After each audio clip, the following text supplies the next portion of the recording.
Hola, bienvenidos a un nuevo video. Hoy tengo un invitado muy especial, ya lo están viendo aquí en pantalla, es el doctor Andrés Mesa.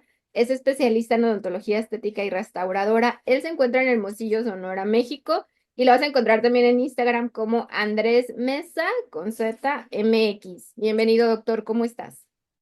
¿Qué tal, doctora Pau? Mucho gusto, muchas gracias por la invitación, primero que nada.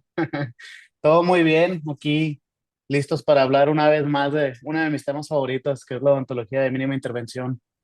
Y antes de empezar con el tema, ya platicamos que eres de Hermosillo, de allá del mero calor, pero Así es. platícanos un poquito de ti para los que no te conocen. Bueno, yo soy Andrés Mesa, soy egresado de la Universidad de La Salle Bajío, en León, Guanajuato. Yo soy de aquí de Hermosillo, Sonora. Ahora, actualmente yo soy odontólogo general, pero sí me enfoco más en el área de la odontología estética y restauradora. Hago mucha rehabilitación, trabajo aquí con mi padre es ortodoncista, Mm. entonces tenemos una práctica muy variada en la que podemos tratar de maneras muy integrales a todos los pacientes. Ese es mi día a día. Ese es uno de los temas en los que más me enfoco porque te digo, es lo que veo al diario, es lo que vemos todos los días y es lo que todos los odontólogos deberíamos de ver el día a día. Eh, Tengo 30 años, creo que yo que soy un dentista joven y por eso mismo me gusta mucho hablar de ese tema para que los jóvenes, incluso mucho más jóvenes que yo, desde la licenciatura, desde que están estudiando, pues se vayan impregnando un poquito de este tema y vayamos haciendo las cosas un poquito mejor, ¿no? Que se haga las cosas como se tienen que hacer, creo yo. ¿Crees que ha cambiado la odontología y que cada vez tocamos menos el diente? O sea, no más lo necesario, no desgastar por desgastar, ¿no? Sí, sí creo. Sí, la verdad sí ha habido un cambio de paradigmas enorme. O sea, desde que yo estudié, esto ya se viene hablando y se viene hablando desde mucho antes, ¿no? Entonces, sí ha ido habiendo un cambio de mentalidad. Todavía no estamos en el punto ideal o en el punto que se espera, pero pues poco a poco ahí vamos. Creo yo que vamos muy bien y pues por eso lo hago. Pues me gusta sumar a esta causa, me gusta estar siempre hablando con los jóvenes, con los morros, le digo yo, tratando de hacerlos que se enfoquen, que vean un poquito más allá, que vean esto como que no somos, o sea, albañiles, no somos restauradores solamente, somos odontólogos que vamos a tratar una enfermedad. Entonces, trato de hacerlos que visualicen un poquito más allá de solamente el diente o solamente la resina. Sí, y eso de como yo recuerdo, también estudié, soy un poco más grande que tú, pero recuerdo que también era enseñarte las preparaciones, enseñarte el desgaste, o sea, era como otro tipo de odontología. Y ahorita ya con la mínima intervención, con la odontología biomimética y demás, estamos como más enfocados a, ok, hay que dejar la integridad del diente lo más que se pueda, quitar nada más lo necesario y evitar tocar diente sano, ¿no? Sí, yo soy un fiel creyente de que lo menos que yo pueda meter mano, lo más le van a durar al paciente sus dientes. Entonces, Eh, sí, totalmente, pues ese es el objetivo de todo esto, ir cambiando un poquito la mentalidad de nosotros para que nosotros podamos cambiar la mentalidad de nuestros pacientes. Y su clínica, tu clínica familiar se encuentra en pleno Hermosillo. Así es, en Hermosillo, Sonora, en la zona centro más o menos de Hermosillo, Sonora, Ujú. eh, estamos en una placita donde pues hay mucho de todo, ¿no? Y el equipazo que has de hacer con tu papá. Sí, claro, te digo, la verdad es que hacemos un muy buen equipo. La ortodoncia y la odontología general se llevan, pues van de la mano, no que se lleven bien, tienen que ir estrictamente de la mano. Y pues al final, pues yo corono muchos casitos ya con las rehabilitaciones, ya sea carillas, ya sea una rehabilitación un poquito más compleja. Pero sí, o sea, la verdad, hacemos muy buena mancuerna entre yo y mi papá. Y tenemos otro socio que también es ortodoncista, entonces, y que es de mi edad, entonces ya entre los tres llegamos a muchos mutuos acuerdos en los planes de tratamiento. Sí, es que se lleva muy bien la odontología estética con la ortodoncia, o antes de tocarlo con odontología estética, mandarlo a ortodoncia y a darle sus toquecitos, ¿no? Porque la ortodoncia siempre he creído que es la mejor estética. Sí, claro. Y recordemos siempre la estética va acompañada de la función. O sea, yo le digo a los pacientes, no es nada más que se vean bien bonitos tus dientes, que se vean alineados, sino que funcionen bien, engranen bien, que tengas estabilidad articular, muscular. Entonces sí, vamos completamente. Igual una rehabilitación, o sea, unas carillas o algo. Yo no puedo hacer algo si el engranaje no está correcto, me explico, si a lo mejor la articulación no está estabilizada. Todo eso, yo voy de la mano con él y él va de la mano conmigo, o sea, es uno y uno. Sí, hoy nos vas a hablar, doctor Andrés, de odontología de mínima intervención. Así es. Eh, el nombre de la presentación, así como yo la tengo guardada, se llama Odontología Operatoria Dental Actualizada, ¿no? Le puse así porque pues quería que los jóvenes aquí en Hermosillo, porque esta plática la hice inicialmente para el Colegio de Dentistas de aquí de Hermosillo, pues tuvieran ahí una visión actualizada de los términos que estamos utilizando hoy en día, de cómo estamos visualizando la operatoria dental hoy en día.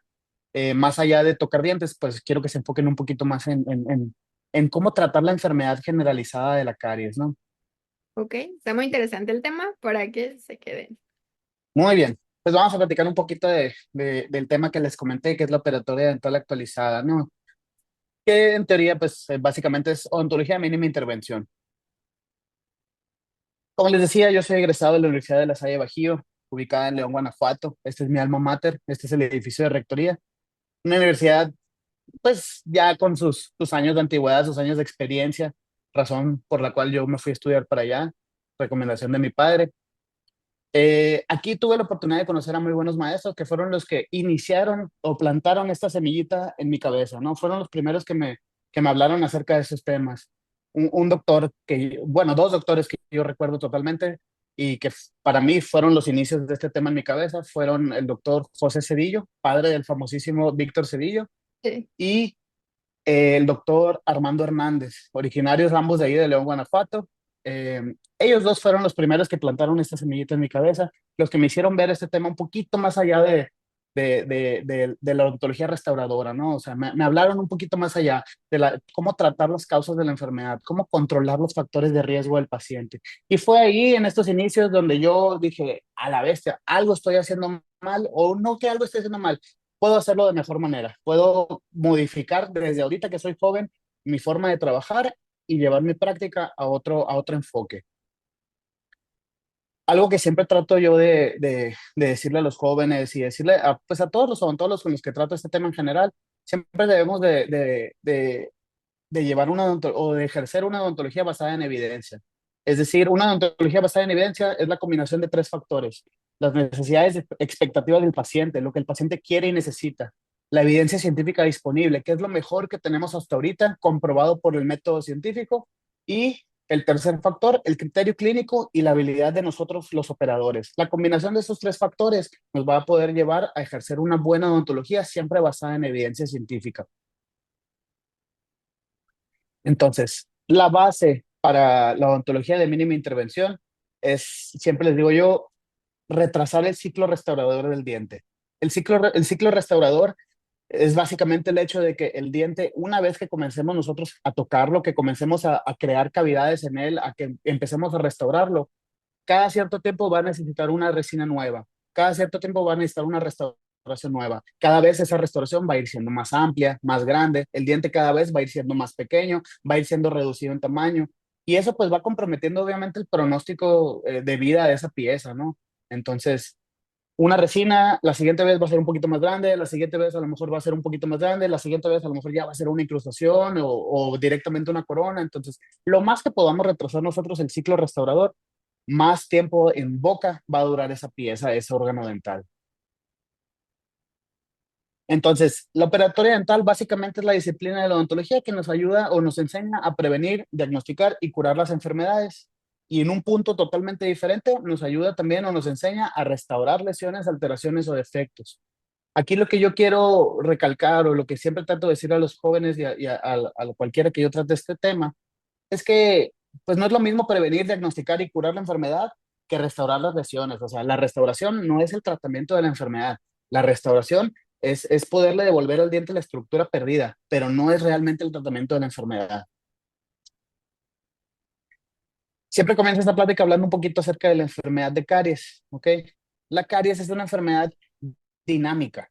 Es una enfermedad mediada a través del biofilm, regulada por el azúcar y los carbohidratos fermentables de nuestra boca, y que esto va a resultar en periodos de desmineralización y remineralización en los tejidos dentales duros. Es una enfermedad es la enfermedad número 10 con mayor prevalencia en población infantil entre todas las enfermedades, con 621 millones de niños afectados. La enfermedad más prevalente entre todas las condiciones médicas con un 35% de prevalencia global en todos los grupos de edad. O sea, 2.4 billones de personas en el mundo tienen caries. Como les decía, hay que diferenciar algo desde un inicio. Prevenir, diagnosticar y curar la enfermedad no es el tratamiento. Digo, perdón, ese es el tratamiento. Restaurar lesiones, alteraciones o defectos del diente, ese no es el tratamiento, no son lo mismo.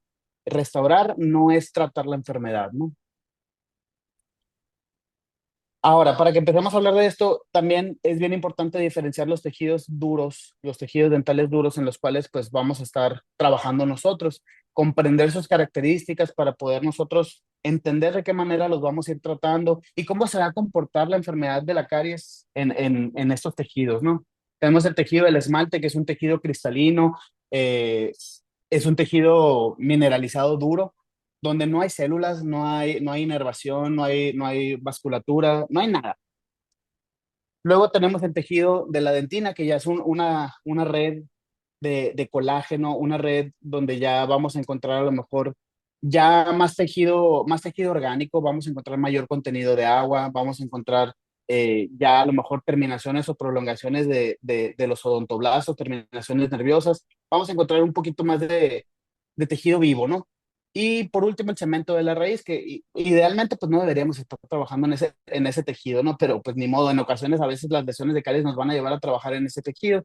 Debemos de entender que es un tejido a lo mejor no tan mineralizado como el esmalte, pero tampoco va a ser tan orgánico como va a ser la dentina. O sea, va a ser una dentina de una diferente composición.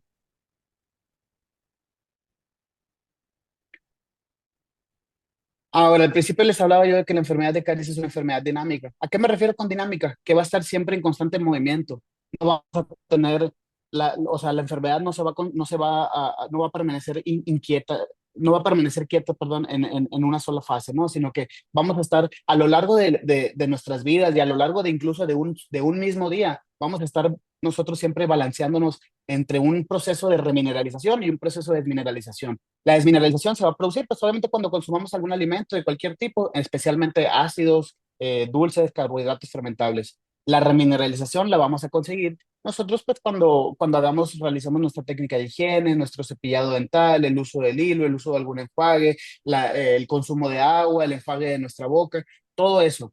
Entonces, vamos a estar siempre a lo largo de nuestras vidas e incluso a lo largo de un mismo día en constantes periodos de remineralización y de desmineralización. Eso es algo totalmente inevitable. Les decía yo, periodos de remineralización. Cuando nosotros secretamos saliva, recordemos que la saliva pues va a funcionar como un regulador de nuestro pH oral, una suplementación de flúor, suplementaciones adicionales como chicles, enjuagues, barnices, hábitos de higiene efectivos. Y por el otro lado vamos a tener periodos de desmineralización, cuando consumamos a lo mejor nosotros carbohidratos fermentables, cuando consumamos alimentos acidogénicos, cuando tengamos periodos de higiene oral deficiente, restauraciones en mal estado también van a llevarnos a periodos de desmineralización, condiciones sistémicas que puedan llevarnos a lo mejor a desarrollar alguna condición como serostomía o hiposalivación. Es en esos momentos donde vamos a tener nosotros periodos de desmineralización. Ahora, quiero hablarles un poquito acerca de la fisiopatología de la caries, ¿ok? ¿A qué me refiero con fisiopatología? Quiero hablarles acerca de sus mecanismos de acción. O sea, recordemos que esta enfermedad es mediada a través del biofilm y regulada por el consumo de azúcares y carbohidratos fermentables. Eh, la enfermedad de la caries jamás se va a producir en un paciente que no tenga un biofilm que pueda producir caries. Es decir, un paciente que consuma alimentos como carbohidratos fermentables, azúcares, que alimente a las bacterias que van a vivir en nuestros organismos, son aquellas que van a desarrollar esta enfermedad. Entonces, un biofilm cariogénico, un biofilm que tenga capacidad para generar enfermedad de caries, pues se va a generar cuando haya una frecuente exposición a carbohidratos fermentables, una higiene deficiente, que no podamos eliminar estos factores, ¿no? El biofilm es inevitable, les digo yo a todos los pacientes. O sea, desde que nacemos siempre vamos a tener bacterias en nuestra boca. Así como hay bacterias en nuestro tracto digestivo, vamos a tener bacterias en nuestra boca y estas van a estar desde el momento de que nacemos, van a estar presentes con nosotros y tenemos que aprender a vivir con ellas. La clave aquí o el punto es tratar de vivir en un ambiente de simbiosis, ¿no? Un ambiente simbiótico. ¿A qué me refiero? Tener un balance de bacterias buenas. Así como consumimos muchas veces probióticos para la flora intestinal, podemos muchas veces también nosotros mantener regulada la microbiota que podemos tener en nuestras cavidades orales, pues mediante la regulación de los alimentos, ¿no? La regulación del consumo de alimentos cariogénicos, la higiene adecuada. No tenemos a lo mejor la capacidad de limpiar nuestro estómago como de manera diaria, pero nuestra boca sí. Entonces, si tenemos esa oportunidad de poderlo hacer, hay que tratar de hacerlo, ¿no? Mantener este balance, una relación simbiótica en la que ellas vivan con nosotros y se puedan a lo mejor alimentar de lo que nosotros consumimos, pero que no abusen de ese privilegio de vivir en nosotros, de ser nuestros invitados, ¿no? Eh, Me gusta hablarles mucho de historia, porque siempre creo yo que la historia es lo que nos va a llevar si comprendemos nuestro pasado, podemos comprender el presente y nos puede llevar muchas veces a desarrollar mejores ideas en el futuro, ¿no? No porque esto siga siendo válido, pero sí es importante conocer un poquito de dónde vienen nuestras teorías, ¿no? En 1890, en la década de 1890, por ejemplo, Miller, Black, ya hablaban de una teoría en la que creían ellos que no es una sola bacteria la que produce la enfermedad de caries, sino que es un conjunto de bacterias. Ya en los 70 se empieza a hablar del Streptococcus mutans, una bacteria que creemos que está asociada al desarrollo de la enfermedad de caries, ¿no? Se empieza a tratar esta enfermedad con antibióticos como la canamicina y empieza a dar resultados, pero luego deja de dar resultados porque nos damos cuenta que existe empiezan a generar las bacterias una resistencia a nuestros antibióticos. Entonces nos damos cuenta que no es por ahí la solución. Ya en los noventas se vuelve otra vez a una teoría, se vuelve a retomar la teoría de Miller en la que creemos que no es una sola bacteria la que va a producir la enfermedad, pero no somos capaces nosotros todavía de definir cuáles son los microorganismos específicamente que nos van a generar la enfermedad de caries. Ya hoy en día actualmente se sabe, se conoce, está comprobado que no es solamente el tipo de bacterias que se van a encontrar, o sea, no es nada más ahí las bacterias, sino que tiene que ver mucho el ambiente que nosotros generamos para la proliferación de bacterias. Entonces, más allá de tratar de controlar un tipo específico de bacterias o tratar de controlar o de eliminar completamente las bacterias de nuestra boca, creo yo que lo que nosotros podemos controlar y lo que está en nuestras manos, pues va a ser el ambiente en el que esas bacterias se desarrollan. Entonces, no vamos a tratar de enfocarnos en bacterias como tal, sino vamos a tratar de enfocarnos en el ambiente que nosotros producimos para esas bacterias. Hoy en día se sabe que producir un ambiente propicio para las bacterias, pues va a generar que más bacterias se desarrollen y que haya una gran diversidad de microorganismos en nuestra boca. Y esto va a empezar a generar que estos microorganismos pues creen un ambiente propicio para ellos mismos, que generalmente va a ser un ambiente ácido. Y este ambiente ácido pues va a llevar a que haya desmineralización de los tejidos duros del diente. Ahora, vamos a pasar ahora sí ya a lo que nos compete a nosotros como odontólogos, ¿no? Que conociendo ya un poquito las bases, la teoría, ya deberíamos ahora nosotros enfocarnos en qué es lo que vamos a hacer nosotros en el consultorio. Primero empezamos con la detección, clasificación y manejo de lesiones cariosas. Para mí es bien importante que todos estemos en el mismo canal. O sea, que un odontólogo en China y un odontólogo en Perú puedan tener el mismo criterio y puedan saber exactamente ambos qué es lo que están buscando. Hay una frase muy famosa que dice, los ojos ven lo que la mente sabe. Entonces, si nosotros tenemos en la mente claro qué es lo que tenemos que buscar, pues nuestros ojos van a poder detectar lo mismo en nuestros pacientes. Vamos a ser capaces nosotros de hacer planes de tratamiento un poquito más personalizados. Me gusta siempre mencionar a autores que creo yo que son pioneros o más allá pioneros que llevan la batuta en esos temas, ¿no? Uno de ellos es el doctor Nigel Pitts, miembro de todas estas organizaciones que estamos viendo ahorita en pantalla. Él ha sido uno de los principales encargados de unificar términos, ¿no? De unificar los criterios y de pensamiento de todos los odontólogos a lo largo y a lo ancho de todo el mundo para que todos, como te digo, a lo largo del mundo podamos a lo mejor tener el mismo criterio de diagnóstico, el mismo criterio de clasificación de lesiones. Entonces, de eso se encargan todas estas organizaciones, de unificar términos, de crear guías para clínicos, para maestros, guías que nos puedan orientar a nosotros acerca de cómo hacer el diagnóstico de nuestros pacientes. Esta es una guía muy, muy práctica, muy extensa. Si tienen el tiempo, dénselo de leerla. Es una guía básica para todos nosotros como odontólogos. Es la guía ICSMS para clínicos y educadores. Si se fijan, ahí viene el nombre del doctor Nayel Pitts al principio. En ese QR lo pueden descargar, está totalmente gratuito en la página de ICSMS.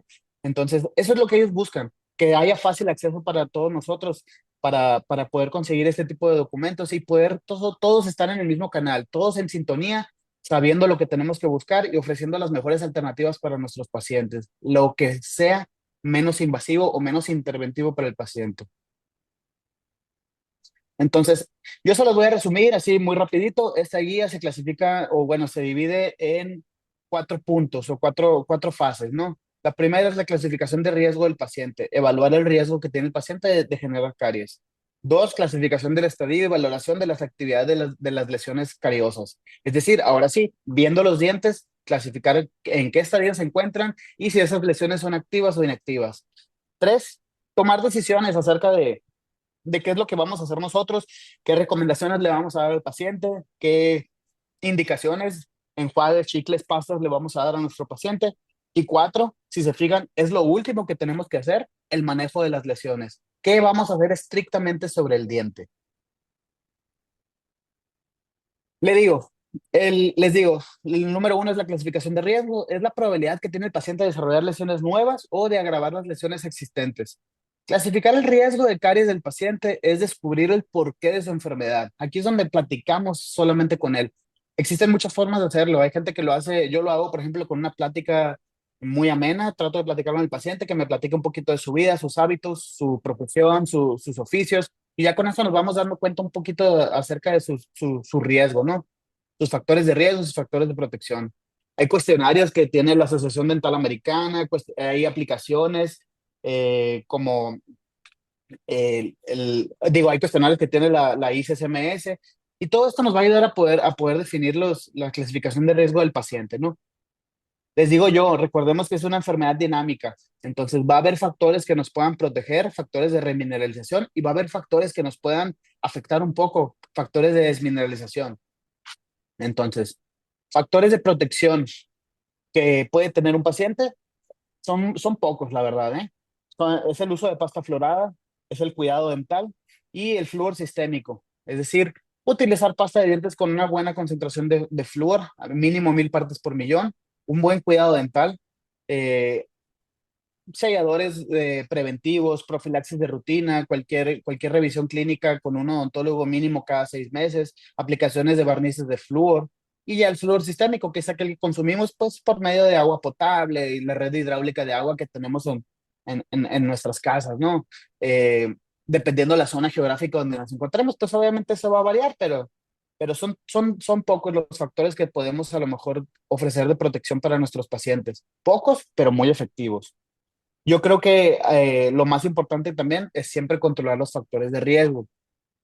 Va a haber factores sociales, médicos, conductuales, como son la hiposalivación, pues, ya sea por fármacos, alguna condición sistémica, tratamientos de radiación, la ingesta frecuente de azúcares y obviamente, inevitablemente, esto va a estar siempre ligado a un bajo nivel socioeconómico. Un bajo nivel socioeconómico va a llevar siempre o va a ser un factor de riesgo para que un paciente pueda desarrollar la enfermedad de caries. Muchas veces pues, no van a tener un fácil acceso a lo mejor a consultas médicas o consultas con el odontólogo. Va a ser más difícil el cuidado de la higiene oral. En caso de que ya tuvieran algún tipo de lesión, pues obviamente va a ser un poquito más difícil el acceso a tratamientos.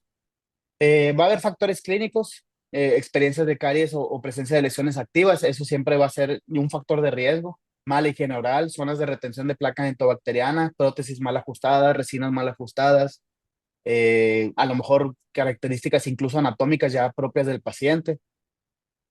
Va a haber factores adicionales para pacientes pediátricos, madres o cuidadores que tienen ellos mismos lesiones, pues obviamente va a haber un factor ahí hacia el hijo, ¿no? El uso de azúcares en el biberón o chupón, no utilizar pasta florada de manera diaria, molares en vías de erupción, también son zonas retentivas de placa dentobacteriana, y va a haber factores adicionales para pacientes geriátricos, superficies radiculares expuestas, o pérdida de estrés o habilidad, o incluso fuerza para realizar la higiene oral, ¿no? Pasamos nosotros al segundo punto de esta guía ICSMS, que es la clasificación de lesiones cariosas.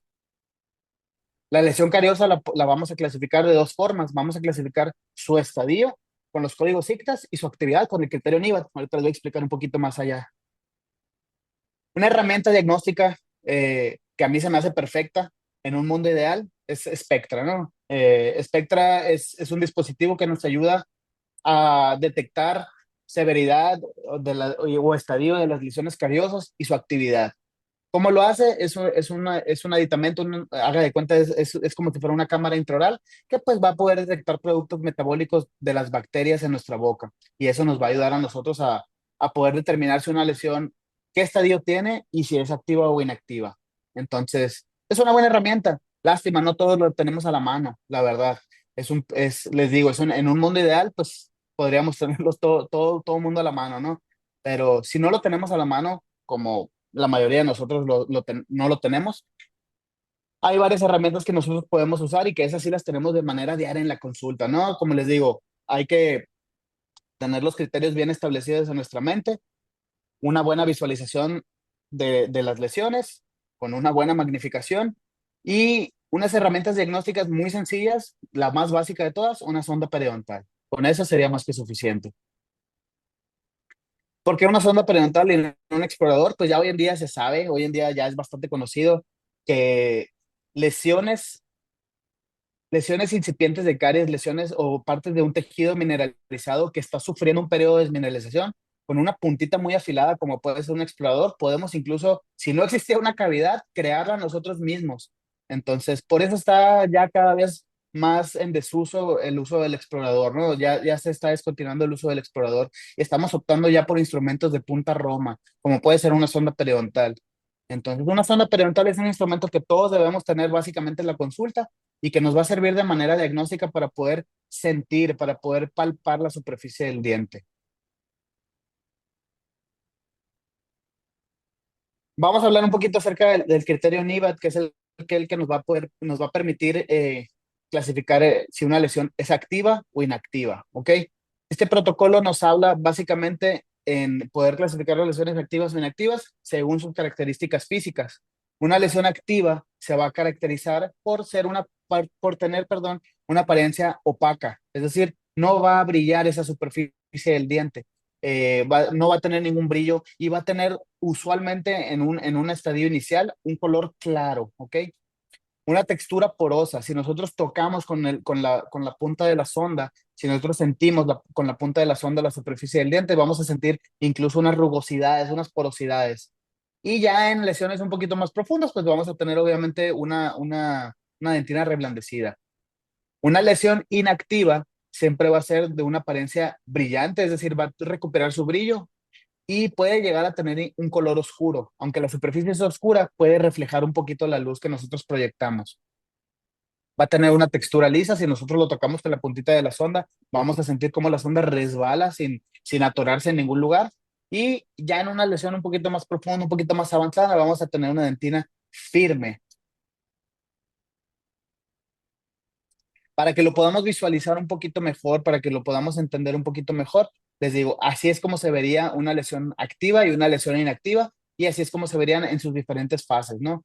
En una fase leve veríamos una lesión en la parte de arriba activa, donde les digo, se va a ver de manera opaca. Si se fijan ahí la luz no refleja de la misma manera que refleja en todas las partes del diente.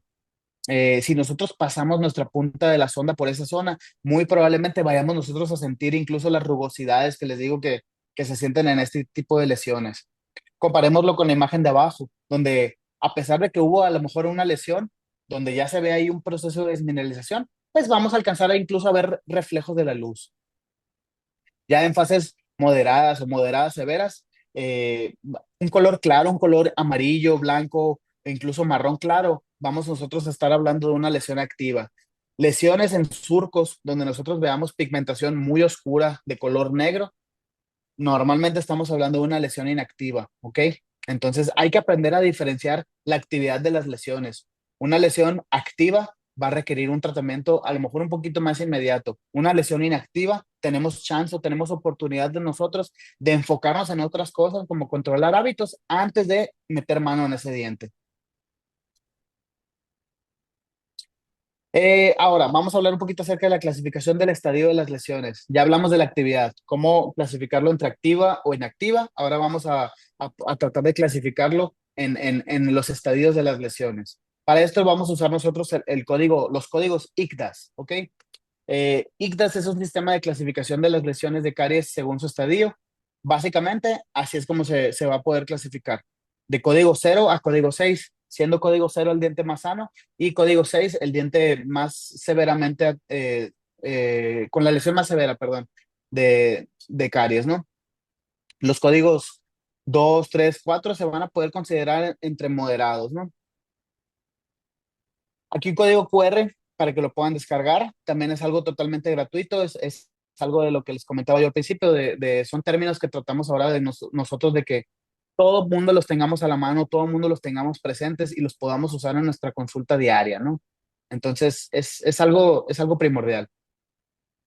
El código ICDES tiene este diagrama de flujo que nos va a ayudar muy fácilmente a poder tomar decisiones y poder llevarnos a clasificar el estadio del diente. Vamos a analizarlo en dos partes nada más. Analizar el diente en dos fases. Una fase en la que lo vamos a analizar eh, seco, perdón, sí, húmedo, perdón. Al principio la primera parte va a ser visualizarlo, ay, perdón, visualizarlo húmedo y ya después lo visualizamos seco. Primero lo visualizamos húmedo. ¿Existe algún tipo de signo visible de caries en esmalte húmedo y limpio? Si la respuesta es no, pues no. Si la respuesta es sí, se observa un cambio de color en la dentina subyacente. Si la respuesta es sí, nos lleva directamente a un código 4. Después de eso, secamos la superficie del diente y lo volvemos a observar. ¿Se observa algún cambio de color en la superficie del esmalte? Si la respuesta es no, es un código 0. Si la respuesta es sí, es un código 1. ¿Hay presencia de cavidad en el esmalte? No. ¿Se observa algún cambio de color en la superficie del esmalte? Sí, código 2. Ahorita los vamos a ver ya un poquito más clínicamente y nos vamos a poder dar cuenta de qué significa código 1, 2, 3, 4 y 5. Cuando hay presencias de cavidad en el esmalte y no se observa dentina al fondo de la cavidad, estamos hablando de un código 3. Ya cuando se observa dentina al fondo de la cavidad y esa dentina abarca menos del 50%, es un código 5, más del 50% de la superficie del diente, es un código 6. Entonces aquí lo tengo visual, estas son fotos mías para que vean que esto me lo encuentro diario, pues, o sea, tengo ejemplos de cada uno de los códigos y estoy seguro que una vez que ustedes tengan esto ya en la mente, van a empezar a visualizarlo, se van a dar cuenta, mira, que hay un código 1, que hay un código 2. Entonces, código 1, opacidad o mancha blanca café, solo visible al secar el diente. No hay cavidades en la superficie ni sombra debajo del esmalte. Código 2, opacidad o mancha blanca o café, visible en esmalte húmedo. No se observan cavidades en la superficie ni sombra debajo del esmalte. Aquí la diferencia entre el 1 y el 2 es que en el 2, pues incluso hasta húmedo lo vamos a poder visualizar. Código 3, ruptura visible de la superficie del esmalte sin exposición de la dentina subyacente, es decir, microcavidades, generalmente menores a 1 o 1.5 milímetros en las superficies oclusales.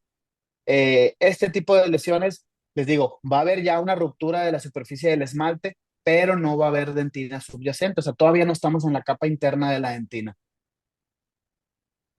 Todas estas lesiones que vimos anteriormente, código 1, 2 y 3, se van a tratar de manera eh, no interventiva, o sea, no vamos nosotros a tener que tocar el diente. Todo ese tipo de lesiones o ya se controlaron con los hábitos de higiene del paciente o nosotros los podemos controlar con suplementaciones, con técnicas de higiene, con supervisión del paciente, ¿no? A veces vamos a usar las pastas remineralizantes como MI Paste, a veces podemos incluso indicar enjuagues con xilitol, podemos hacer aplicaciones tópicas de flúor con Durafat, barnices de flúor, podemos indicarle al paciente el uso de a lo mejor algún chicle o algún agente remineralizante como el Recaldent, o incluso en algunos casos podemos usar fluoruro de amino de plata, ¿no? Que es una herramienta extremadamente útil en la consulta para poder detener o incluso pues sí, frenar el avance de las lesiones de caries. Entonces, código uno, 2 y 3, este siempre va a ser su manejo.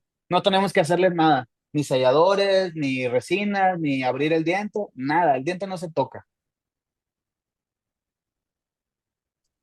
Código 4, sombra oscura debajo de la dentina, vista a través del esmalte húmedo con presencia o ausencia de cavidad. Aquí puede que haya, puede que no haya, en algunos casos va a haber, en otros no, pero este código se caracteriza siempre por tener una sombra oscura debajo del esmalte. En la dentina siempre va a haber una sombra oscura. Código 5, ya una cavidad total, o sea, franca e inconfundible, y con la dentina visible en el interior de esa cavidad. Recordemos, el código 5 abarca del 50% o menos de la superficie del diente. Y ya un código 6, pues es una cavidad extensa con dentina visible que abarca más del 50% de la superficie dental, ¿no? La mayoría de las veces estos dientes o ya van a traer problemas endodónticos, o sea, algún problema pulpar, o incluso, pues muchas veces ya están destinados a la extracción porque ya no son dientes rehabilitables, ¿no? Es triste, pero es muy común encontrarnos este tipo de situaciones clínicas. Y todos este tipo de lesiones, 4, 5 y 6, pues ya inevitablemente van a requerir un manejo quirúrgico, un manejo operatorio por nuestra parte, ¿no? Aquí sí ya inevitablemente vamos a tener nosotros que meter mano, abrir cavidades, vamos a tener que retirar restauraciones defectuosas y realizar restauraciones nuevas o repetir algún tipo de restauración en el diente, ¿no?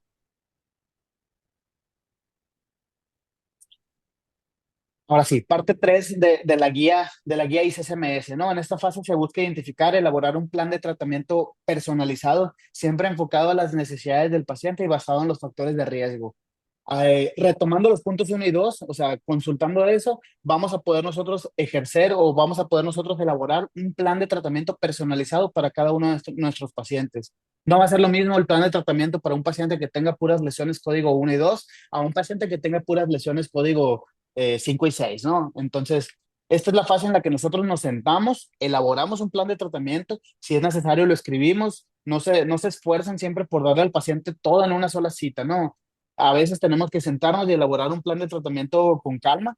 Yo como lo hago, ya lo tengo pues un tipo machote, por así decirlo, en el que ya más o menos sé qué le puedo indicar a un paciente según su riesgo, ¿no? Un riesgo bajo, pues a lo mejor vamos a tener estas indicaciones, un riesgo moderado estas y un riesgo alto estas. En esta fase vamos a determinar el tratamiento de cada lesión en boca, es decir, cada diente según el tipo de lesión, vamos a tratar nosotros de clasificarla y determinar su tratamiento. Eh, Recordemos, o sea, incluso va a haber lesiones, diferentes tipos de lesiones, diferentes estadios de lesiones en un mismo diente. No se diga en un mismo cuadrante, no se diga en una misma boca, ¿no? Entonces, no es el mismo tratamiento para cada tipo de lesión. Hay que determinar individualmente de cada lesión su tratamiento.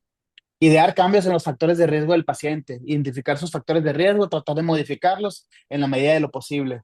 Determinar los intervalos de revisión del paciente. Un paciente obviamente de un riesgo moderado o un riesgo bajo lo vamos a poder ver en espacios o intervalos un poquito más amplios. Un paciente de riesgos muy altos lo tengo que estar viendo constantemente, mantenerlo bajo revisión, bajo observación y poder controlarlo, ¿no? Y una fase muy importante, y esto sí trato de hacer mucho énfasis, hay que motivar al paciente, hay que incentivarlo a que él mismo se involucre. Yo siempre les dejo bien claro, yo hago el 50% aquí en la consulta, o sea, mi trabajo lo puedo hacer fácilmente, ¿no? Y lo hago con mucho gusto. Pero si el paciente no se motiva, no modifica sus hábitos, no genera un cambio en su mentalidad y en su forma en sus hábitos de su vida diaria, pues obviamente esto va a volver a pasar inevitablemente, ¿no? Y ya lo cuatro, en la última parte en la guía esta de la ICSMS, pues es el manejo de las lesiones, ¿no? El manejo del riesgo de caries y el manejo individual de cada lesión cariosa. El manejo del riesgo de caries lo vamos a ejercer nosotros, como les digo, con las indicaciones que le dé yo al paciente, uso de enjuagues, uso de chicles, uso de pastas, agentes remineralizantes, y el manejo individual de cada lesión cariosa, pues lo vamos a hacer nosotros de aquí ya en el sillón, por medio de la restauración, ¿no? El manejo de riesgo de caries lo vamos a hacer, les digo yo, hay dos fases en el manejo de riesgo de caries. Las intervenciones clínicas, lo que yo puedo hacer con el paciente, detecciones de placa, aplicaciones tópicas de barnices de flúor, incluso hasta un sellador de fosetas y fisuras nos va a ayudar a mantener un riesgo de caries bajo, ¿no? Y ya lo que sigue en el manejo en casa, pues es mejorar los hábitos de higiene, suplementarnos con pastas remineralizantes, a lo mejor algún enjuague con xilitol, algo que pueda complementar el paciente o que pueda añadir a su rutina, ¿no?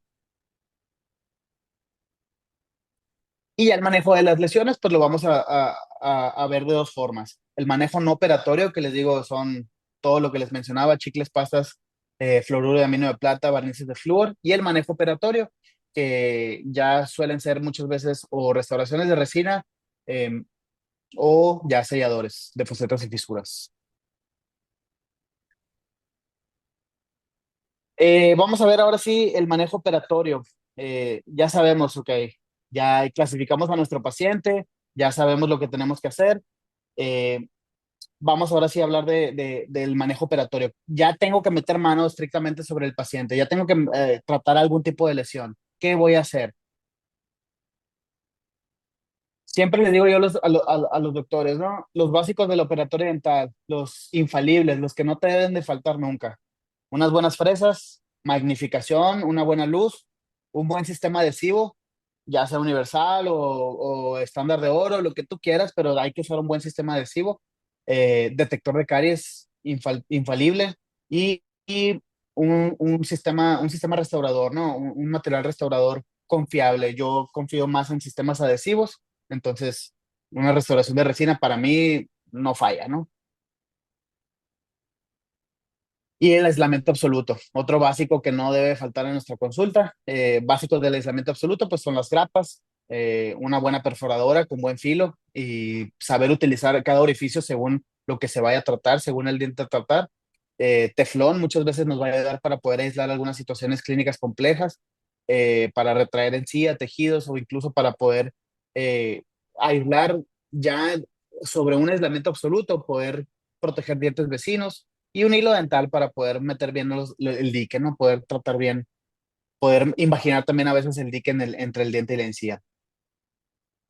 Vamos a ver primero el manejo operatorio de los selladores de facetas y fisuras, que para mí como es siempre el escalón básico, ¿no? Lesiones código uno y 2 las podemos poder tratar, o incluso hasta código 3 podemos tratarlas con selladores de facetas y fisuras. Este va a ser un tratamiento preventivo, pero también puede ser también un tratamiento terapéutico. Es decir, cuando veamos tipos de lesiones, eh, código 1-2, podemos a lo mejor tratarlas con un sellador de facetas y fisuras. ¿Eso quiere decir que todas las lesiones 1 y 2 se van a tratar con selladores de facetas y fisuras? No, hay que evaluar el riesgo de cada paciente. Un paciente que yo veo que tenga una lesión, una sola lesión código 1, pues a lo mejor no hay tanto problema. Yo lo puedo dejar en observación y ahí nos estamos viendo cada 6 meses. Si yo veo que algo cambia, pues a lo mejor optamos por un sellador. Eh, en cambio, un paciente que tiene 10 años, 9 años, donde ya sabemos que los jóvenes, pues los niños no tienen una buena higiene, que va a empezar a lo mejor un tratamiento de ortopedia, de ortodoncia, donde le van a colocar aparatos, donde va a haber mayor acúmulo de alimento, donde vamos a aumentar nosotros como odontólogos sus factores de riesgo, pues a lo mejor ahí sí lo protejo un poquito antes de que empiece su ortodoncia, porque no me quiero arriesgar a que a lo mejor ahorita al principio no tiene lesiones, pero terminando el tratamiento de ortodoncia ya tenga él algún tipo de lesión, a lo mejor sí le empiezo a poner selladores en códigos 1 y 2. Entonces, les digo, es variable. En Dígame, doctor. anatomía como esta que es muy compleja y en sí como que retiene mucho biofilm, también lo podemos Ajá. tratar, ¿no? Sí, claro, pacientes que tengan anatomía surcos muy profundos, vamos a poder nosotros siempre, pues, tratar de disminuir la profundidad de esos surcos, facilitar la higiene para el paciente, disminuir la retención de placa entobacteriana. Les digo, muchas veces a lo mejor el paciente va a traer surcos muy profundos y lesiones código 1 y 2, pero el paciente ya tiene 45 años, o sea, no hay cavidad y ya tiene 45 años así, pues ya para qué le pongo un sellador, ¿no? O sea, ya confío en que lo ha hecho bien estos 45 años, vamos a darle otros 6 meses de observación y a partir de ahí nos vamos viendo cada 6 meses y vamos evaluando. Pero sí, siempre que veamos anatomías muy profundas donde hay mucha retención de placa entobacteriana, yo recomiendo el uso de un sellador de manera preventiva o de manera terapéutica. Ahora, un sellador se realiza un protocolo adhesivo básico, ¿no? Lo que siempre hacemos en la consulta. Idealmente, pues hay que utilizar un microarenado, ¿no? Un arenado de la superficie para poder eliminar la placa dentobacteriana que pueda haber adherida en la superficie del diente, especialmente en la profundidad del surco, que es donde nosotros queremos trabajar. Entonces, para mí esta es una herramienta ideal. Yo sé, a veces, muchas veces no vamos a contar con ella. A lo mejor muchos no cuentan con ella. Entonces, ¿qué opciones tenemos? Paso número uno, se pueden conseguir estos cepillitos. Estos cepillitos son parecidos a los cepillitos de profilaxis, nada más que estos cepillitos son especiales para limpiar surcos. Se llaman cepillitos o brush ICB. ICB. Estos surcos, les digo, son especiales para poder limpiar adentro del surco, remover restos de alimento, placa antibacteriana que se queda adherida en la profundidad del surco. Para mí ese es el primer paso en la colocación en el protocolo de restauración o de un sellador, limpiar el surco en su profundidad. Segundo, la aplicación durante 1 minuto de hipoclorito de sodio, ¿ok? Para poder desproteinizar el esmalte, eliminar la capita de biofilm o de proteínas que se pueda quedar adherida en la superficie del diente, del esmalte. Esto lo hacemos siempre con el objetivo de que nuestro ácido grabador, el ácido ortofosfórico, pues penetre de mejor manera y así nuestras resinas van a poder penetrar también de mejor manera en la superficie del esmalte. Este paso solamente se hace en esmalte, ¿ok? Está comprobado por la literatura, eh, totalmente válido hacer desproteinización del esmalte, tiene que ser hipoclorito de sodio por 1 minuto en la superficie del esmalte, solo en esmalte, en dentina no se hace, ¿eh? Tercer paso, aplicación del ácido ortofosfórico eh, para poder grabar, crear microretenciones en el esmalte y poder ahí hacer que nuestro adhesivo y después en un futuro la resina, el sellador, penetre. Y cuarto paso, en el protocolo adhesivo, la aplicación de un adhesivo. Les digo, puede ser estándar de oro, puede ser adhesivo universal, el adhesivo que ustedes decidan usar, pero siempre hay que usar un adhesivo, ¿no?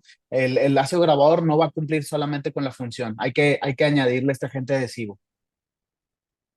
Y estos son ejemplos, por ejemplo, pacientes que yo veo aquí en la consulta, como les digo, tenemos una consulta que ve mucho paciente de ortodoncia, entonces pacientes de ortodoncia donde ya tenemos primeros molares erupcionados, que son pacientes pediátricos, pacientes muy jóvenes, donde a lo mejor la higiene no va a ser la ideal, pues optamos por la aplicación de lesión, por la aplicación de un sellador de fosetos y fisuras, incluso sobre la misma lesión.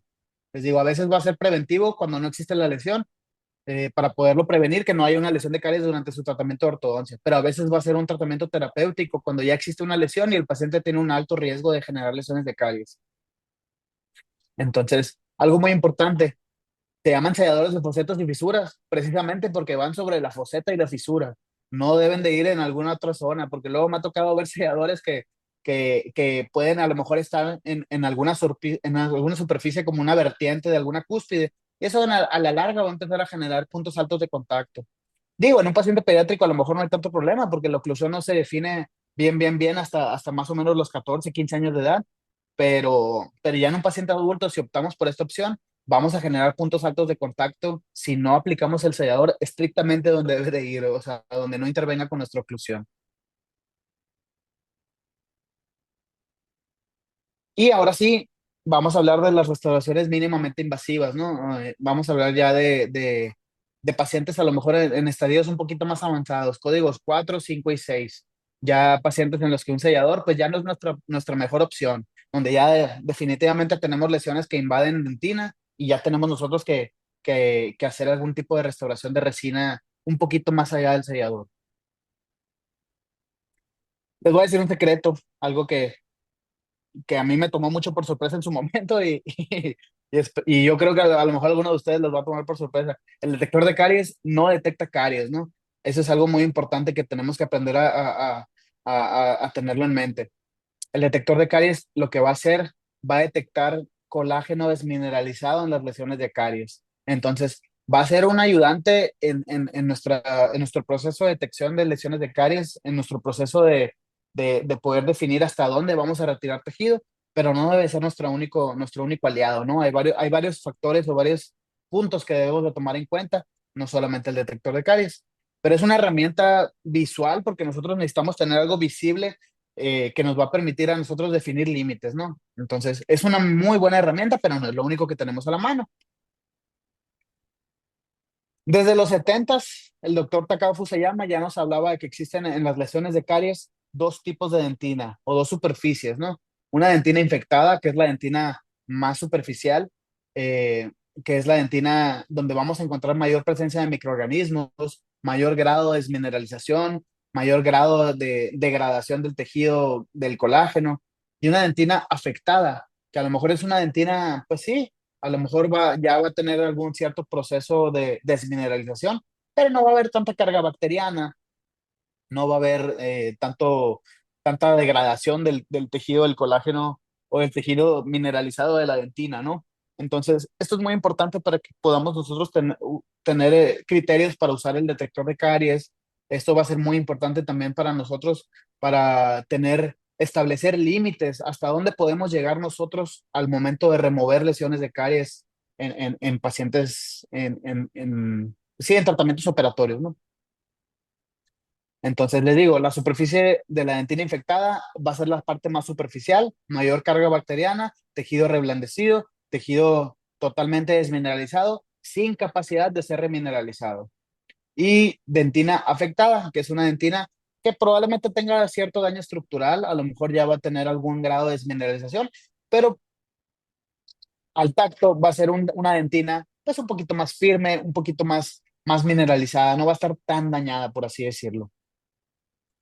Ese es el protocolo de la remoción selectiva de caries, ¿no? Ese es un protocolo que fue ideado por el doctor David Aleman y el doctor Pascal Magne, para poder establecer límites para nosotros los odontólogos de práctica general y cualquier odontólogo que retire lesiones de caries, ¿no? Para poder establecer límites en la remoción de caries, ¿no?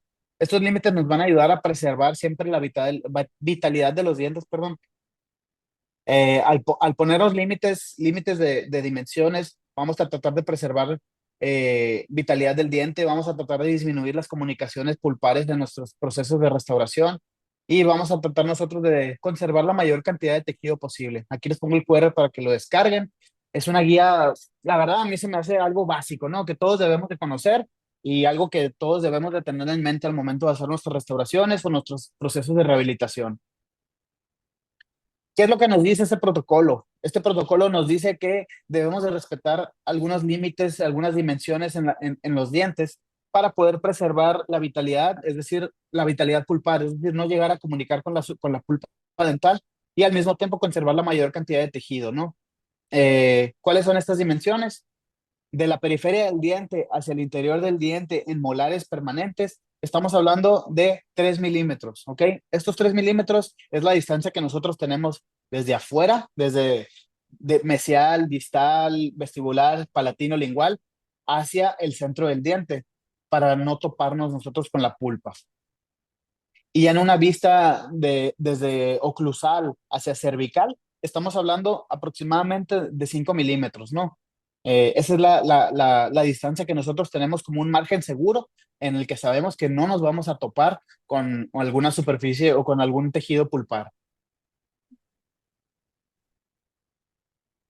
Eh, si hay algún endodoncista aquí viéndonos, probablemente a lo mejor difieran un poco conmigo acerca de la remoción selectiva de caries. Muy probablemente ellos estén más a favor de la remoción total de caries, donde ellos optan por retirar todo el tejido cariado, todo el tejido desmineralizado, eh, incluso aunque esto signifique llegar a comunicar con la pulpa, ¿no?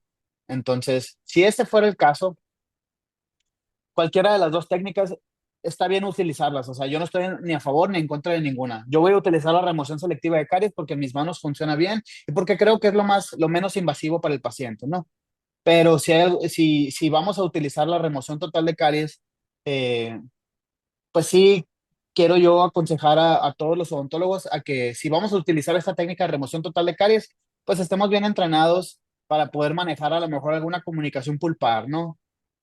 Poder a lo mejor realizar algún recubrimiento pulpar directo o incluso el mismo tratamiento de endodoncia, tener un endodoncista muy a la mano o nosotros mismos saberlo realizar. Porque sí, la técnica de remoción total de caries va a significar la mayoría de las veces una mayor cantidad de comunicaciones pulpares. Vamos a involucrar más a la pulpa en estos casos. Entonces les digo, los objetivos de la técnica de la remoción selectiva de caries va a ser mantener la vitalidad pulpar mediante restauraciones adhesivas, no toparnos con la pulpa, reducir las comunicaciones pulpares, eliminar infecciones dentales por medio de la remoción mecánica, desinfección y el sellado de las bacterias, ¿ok? Lo que nos establece esta técnica es que al sellar la periferia de las restauraciones, vamos a inhibir o vamos a bloquear la entrada de oxígeno y de carbohidratos para las bacterias, que eso va a ser su suministro o su sustento, ¿no? Y ya una vez bloqueando eso, pues ya las bacterias ya no se pueden reproducir en el interior. Y el tercer objetivo de esta técnica va a ser conservar la mayor cantidad de tejido estructural intacto posible para garantizar un mejor pronóstico restaurador a largo plazo.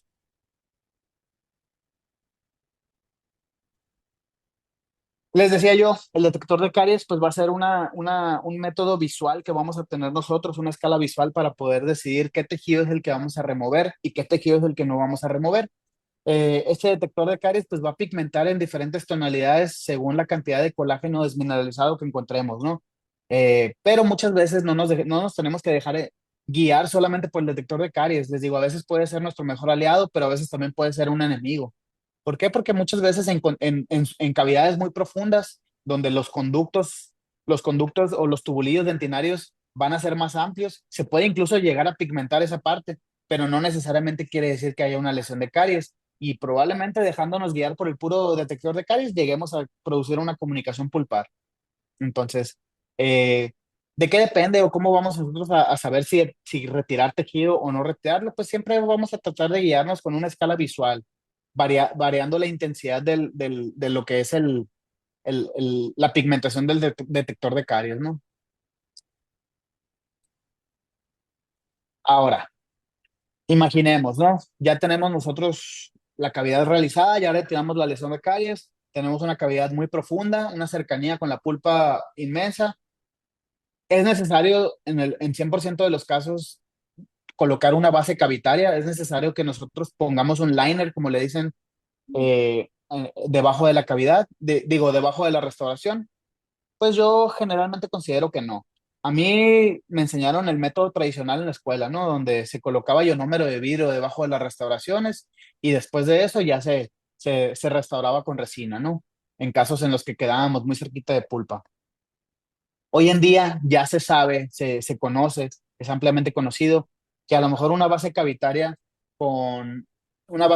con ionómero de vidrio puede llegar incluso a degradarse con el paso del tiempo. Una degradación de estas bases cavitarias va a llevar a la creación de espacios entre lo que es la restauración de resina y lo que es la superficie del diente. Y eso en un largo plazo nos puede llevar a desarrollar o procesos de caries secundaria o sensibilidades posoperatorias. Un espacio que se genere entre la restauración y el diente va a generar ahí que el fluido que existe dentro de los túbulos dentinarios tenga movimiento.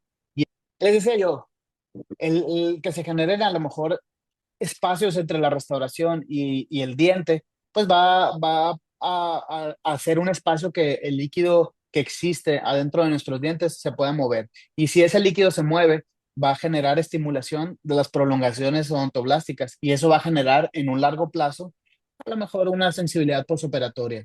Entonces, hoy en día se sabe que una base cavitaria se degrada con el paso del tiempo, se va reabsorbiendo, bueno, no reabsorbiendo, se va degradando, se va deshaciendo y puede generar ese espacio y nos va a traer esas complicaciones en un futuro.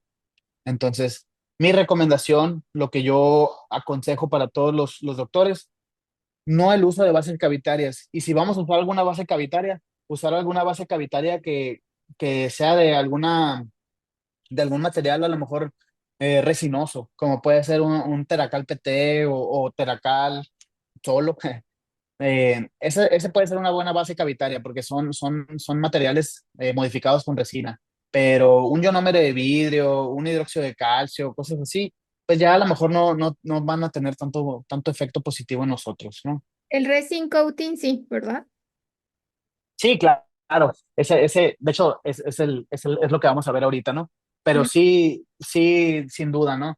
Para mí la mejor base va a ser una buena base de resina, ¿no? Una buena capita de resina fluida después de nuestro protocolo de adhesión. Ahora imaginemos, estamos trabajando en una cavidad muy profunda, ya comunicamos, ya llegamos a la pulpa. Ni modo, pues ya pasó. Cometimos el error porque puede llegar a pasar, o a lo mejor estamos usando la técnica de remoción total de caries y ya estamos en este escenario. ¿Qué hay que hacer? Primer paso, pues no hay que entrar en pánico. Hay que manejar la situación con calma y siempre tener un buen criterio acerca de lo que vamos a ir haciendo. Para mí, la mejor recomendación es hacer una terapia pulpar vital, ¿no? Una terapia pulpar vital es un recubrimiento pulpar directo, es decir, eh, aplicar un material que pueda generar que pueda fomentar una regeneración del tejido y poder preservar la vitalidad de la pulpa. Hay muchos materiales disponibles, estos son solamente tres ejemplos que yo pongo: Biodentin de Septodent, Teracal PT de Visco, que a mí me encanta, ese para mí no falla, y MTA. Biodentin es muy bueno, me encanta, buenísimo. Eh, es una ventajas, es un excelente material, ¿no? Para mí es el gold standard. Desventajas, pues es que a lo mejor no es tan costeable por la presentación que tiene, ¿no? La cápsula que tiene, la cápsula en la que viene, pues se desperdicia bastante material. No es un material que podamos administrar de manera controlada, ¿no? Sino que es una sola cápsula y una vez que la mezclas, pues ya se usó y ni modo, ¿no? Desperdicias mucho material. Lo que se usa realmente es bien poquito y te sobra muchísimo. MTA es muy bueno, excelente material. Desventajas, pues es que a lo mejor va a pigmentar un poquito el diente, ¿no? Tiende a pigmentar los dientes de un color gris oscuro. Una gran ventaja, pues es que tú lo mezclas según tu necesidad. Tú lo tomas con tu espátula y en tu loseta de vidrio lo mezclas con el líquido que viene, que es agua destilada, y con eso más que suficiente. Entonces, para mí, la mejor combinación entre estos dos materiales es el Teracal PT. Teracal PT es un material, es igual, un silicato de calcio, es decir, un regenerador, un remineralizador de tejidos duros, y nos va a ayudar mucho porque se administra con una jeringa y una puntita. Entonces, ese tú dispensas la cantidad que necesitas y listo, se acabó. Pero una característica que para mí le da el plus a este material y por la razón por la cual a mí me encanta es que está modificado con resina. O sea, no solamente va a ser bioactivo por el silicato de calcio, sino que además va a adherirse a la superficie de la dentina, va a adherirse a nuestro adhesivo. Entonces, y es de curado dual, no le tienes que poner lámpara, ¿no? Entonces, no te tienes que preocupar de nada. No vas a dañar a la pulpa por la lámpara, por el calor de la lámpara, no vas a desperdiciar material y no tienes que preocuparte de que a lo mejor en un futuro esta base se desprenda porque viene modificado con resina, entonces se va a adherir totalmente a tu adhesivo. Entonces, para mí es el mejor, la verdad. La única desventaja que yo le veo, desventaja, es que una vez abierto el Teracal, una vez que ya lo abres, pierdes su sellado, tienes que usarlo en 90 días. Después de 90 días, pierdes su eficacia. Entonces, terapia pulpar vital, recubrimiento pulpar directo. Ya comunicamos y tenemos que aplicar algo sobre la pulpa directamente. Hay que realizar una valoración pulpar preoperatoria. Esto es muy importante, a lo mejor no lo mencioné, pero siempre, siempre, siempre, antes de ahí entrar al diente, antes de anestesiarlo, hay que realizar pruebas de vitalidad en la pulpa, ¿ok? Hay que determinar si este diente está vital, si tiene una pulpitis reversible, irreversible, si está necrótico. Muchas veces en restauraciones muy amplias, amalgamas, resinas, vamos a ver una cavidad, una restauración muy amplia y radiográficamente muy probablemente no lleguemos a la pulpa, pues estamos lejos de la pulpa, pero si hacemos pruebas de vitalidad nos vamos a dar cuenta que realmente ese diente puede estar necrótico, asintomático, pero necrótico. Entonces, bien importante, antes de comenzar, antes de meter mano, hay que hacer valoraciones pulpares preoperatorias. Aislamiento absoluto, magnificación y un instrumental estéril. Eso es 100% importante si vamos a trabajar con pulpa. Si vamos a tocar la pulpa, hay que trabajar con estas medidas, ¿no? Eh, eh, Pulpitis irreversibles sintomáticas, sangrados incontrolables o exposiciones de pulpa mayores a 1 milímetro o tejido necrótico en la cámara pulpar no son candidatos para terapia pulpar vital, ¿ok? Si nos encontramos con alguna de estas situaciones y tenemos alguna exposición pulpar, pues desafortunadamente ya el paciente no va a tener un buen pronóstico para poder hacer un recubrimiento pulpar directo. Ahí nuestra mejor opción sería remitirlo directamente al tratamiento de endodoncia. Entonces, la terapia pulpar vital no es para todos los casos. Por eso les digo, hay que tener un buen criterio, hay que saber seleccionar qué casos vale la pena aplicar un recubrimiento pulpar directo y cuáles no. Entonces, ¿cuál es el protocolo para poder hacer un recubrimiento pulpar directo? Para poder aplicar Teracal PT o Biodentin o MTA. Hay que hacer una pulpotomía parcial. ¿A qué me refiero? Con una fresa de carburo estéril, pieza de alta velocidad. Hay que remover la parte que comunicamos nosotros, ¿no? Ya comunicamos con el nervio del diente, ok, hay que remover esa parte. Ese cuernito pulpar que nosotros comunicamos, hay que removerlo. Después de eso, hay que generar hemostasia y desinfección con hipoclorito de sodio o con clorexidina, cualquiera de los dos. Aplicamos una torundita de algodón, aplicamos el líquido, les digo, ya sea hipoclorito de sodio o clorexidina, cualquiera de los dos, y hacemos presión sobre la superficie de la pulpa. Nos quedamos ahí, a veces es 1 minuto, a veces es 5. Yo les digo, quédense 5 minutos ahí presionando, hagan una presión constante, no aflojen. Y pasados los 5 minutos, retiramos nuestra torundita de algodón estéril, revisamos y si vemos que el sangrado ya paró, se estabilizó, adelante, podemos continuar. Después de eso sigue la aplicación ya del silicato tricálcico directo sobre el tejido pulpar. Yo recomiendo extendernos un poquito más allá de la comunicación pulpar. Colocamos el silicato de calcio en la parte de la comunicación y extendernos un poquito. Si estamos usando Teracal PT no va a haber ningún problema, les digo, está modificado con resina, pues se va a adherir completamente bien, no debería haber ningún problema. Y después de eso, su inmediata restauración. Esa es otra ventaja de Teracal PT, que esperamos a que se cure, un curado dual de mínimo 4 minutos y medio y adelante, ya está listo para ser restaurado. Con Biodentin, el fabricante dice que hay que esperar, o bueno, hay estudios que nos hablan de esperar bastante tiempo. El fabricante dice que son 12 minutos, pero hay estudios que nos hablan acerca de el paso completo de horas a que termine de fraguar completamente Biodentin. Entonces, ese es otro punto muy importante a considerar. Pero para que la pulpa tenga un buen pronóstico a largo plazo, para que esa pulpa no vaya a desarrollar una pulpitis irreversible o una necrosis, se recomienda la inmediata restauración. O sea, luego cerrar la cavidad, que esa pulpa ya no siga estando expuesta a estimulaciones. Entonces, bueno, ya hicimos nuestra terapia pulpar vital, ya hicimos nuestro recubrimiento pulpar directo. ¿Qué sigue? Ahora sí, hacer nuestro acondicionamiento del sustrato. Acondicionamiento del sustrato, ¿a qué me refiero? En el esmalte, muy sencillo. Si tenemos la oportunidad de hacer un microarenado con óxido de aluminio, si no se tiene la oportunidad, pues ni modo, ¿no? Pero sería lo ideal. Después de eso, la desproteinización del esmalte con hipoclorito de sodio y por último, la aplicación del ácido ortofosfórico para generar las microretenciones. Después acondicionamos la dentina.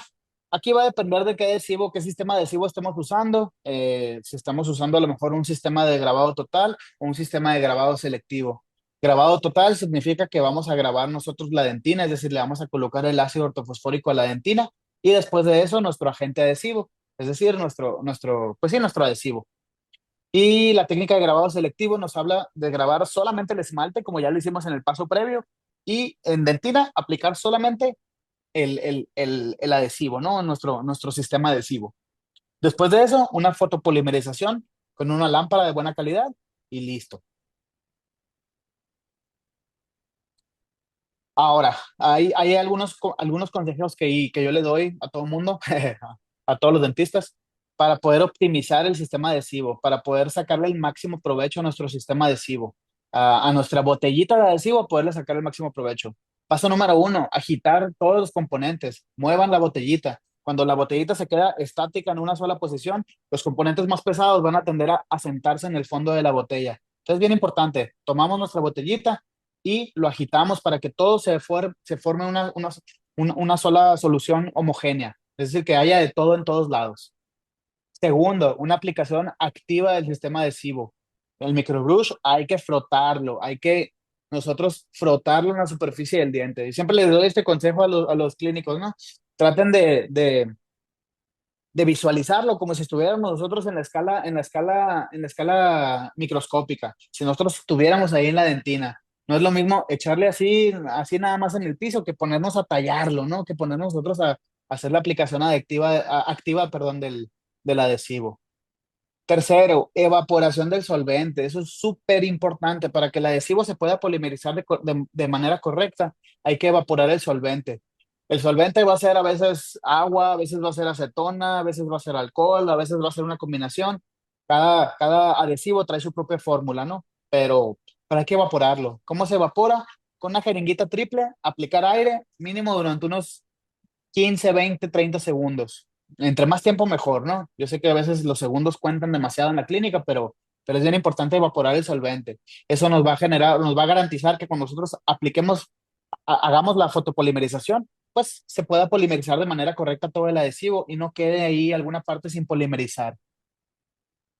Y por último, una polimerización efectiva, un ciclo completo de 20 segundos, una distancia máxima de 5 milímetros desde la salida de la luz hasta la superficie donde queremos nosotros polimerizar y una orientación totalmente perpendicular a la superficie que queremos polimerizar.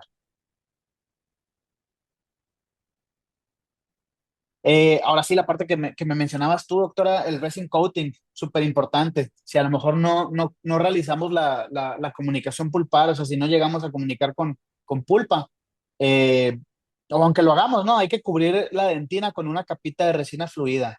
Esta técnica la desarrollaron los japoneses, viene de mucho tiempo atrás, no es nada nuevo, pero esta técnica, ¿qué nos va a garantizar? Nos va a garantizar que nuestro nos va a garantizar, perdón, que nuestra dentina quede totalmente sellada, ¿ok? Que tenga una buena penetración de la resina al interior de los túbulos dentinales o que pueda acoplarse correctamente a nuestro sistema adhesivo que ya se acopló a esos túbulos dentinarios.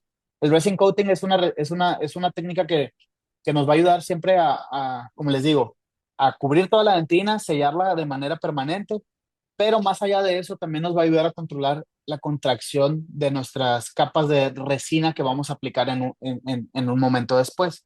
Entonces, eso es bien importante, el resin coating.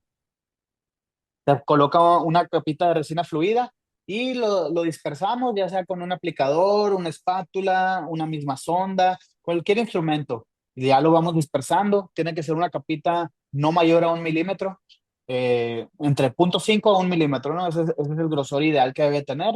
Si lo hacen con la sonda, pues ahí se van a poder dar fácilmente cuenta cuánto mide esa capita, ¿no? Entonces, para mí, me gusta mucho la sonda. Y ya después de eso, empezamos ahora sí a hacer nuestra restauración de resina, ya con incrementos no mayores a 2 milímetros. Incrementos, primero yo siempre les recomiendo para cubrir la dentina, incrementos totalmente horizontales, capas horizontales. Ya que estemos en una fase del esmalte, en la última capa, pues a lo mejor ya podemos hacer incrementos oblicuos, ¿no? En capas que tengan formas anatómicas. Pero sí, yo les recomiendo casi siempre las primeras capas hagámosla de manera totalmente horizontal. Ahora les decía, el estrés por contracción es un factor que tenemos que controlar nosotros al momento de hacer operatoria, al momento de hacer nuestras restauraciones de resina. Todos los materiales de resina, todos los polímeros se van a contraer al momento de que nosotros apliquemos o hagamos la polimerización. Al momento de que apliquemos la luz, todos los polímeros siempre se van a contraer. ¿Cómo se contraen? Se van a contraer hacia el centro del cuerpo que estamos polimerizando. Si estamos aplicando una bolita de resina, esa bolita de resina se va a contraer hacia su centro, siempre. ¿Ok? Entonces, por eso es bien importante que nosotros tratemos de controlar esto para que haya la menor contracción posible. Si un incremento de resina lo colocamos y hacemos la polimerización y se contrae, muy probablemente, si en algún lugar nos quedó un eslabón débil de adhesión, probablemente se pueda llegar a desprender esa parte de la resina o pueda llegar a quedar algún vacío en nuestra restauración. Por eso es bien importante controlar el estrés por contracción. ¿Cómo lo vamos a controlar? Lo vamos a controlar, les digo, controlando nosotros el tamaño de los incrementos, no mayores a 2 milímetros, y la disposición de esos incrementos de manera horizontal. El factor C es el nombre que se le da al coeficiente este de contracción que va a tener cada resina. Es muy sencillo. Se escucha muy complejo, pero es muy sencillo.